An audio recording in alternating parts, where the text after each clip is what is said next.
François Geffrier. Ce ne sont plus les gueules cassées de la Première Guerre mondiale, mais la France compte toujours plusieurs centaines d'anciens militaires blessés au combat. Ils clôtureront demain le défilé du 14 juillet sur les Champs-Élysées à Paris. Des blessés, parfois au corps, parfois à l'esprit, souvent soignés aux Invalides.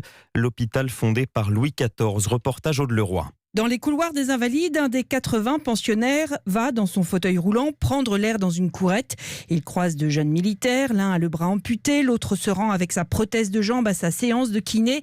Ici sont accueillis les grands handicapés, explique le médecin général Guisset, le directeur de l'Institut des Invalides. Ce sont des blessés qui sont amputés, hémiplégiques, paraplégiques, voire tétraplégiques. Donc vraiment des blessés très lourds qui vont nécessiter non seulement une rééducation très longue, mais également la nécessité d'avoir autour d'eux énormément de spécialités. À commencer par les orthoprothésistes comme Florence. Cela fait 15 ans que dans son atelier au décor figé dans les années 70, cette civile fabrique de ses mains les toutes premières prothèses des blessés en 48 heures. Pour faire une prothèse, on peut faire un moulage en 1 heure, mais ensuite il y a le temps de couler le plâtre et le lendemain on peut avoir une prothèse provisoire. Ça nous permet de faire des réglages au jour le jour. Aux Invalides, l'hospitalisation des blessés de guerre dure au minimum 6 mois.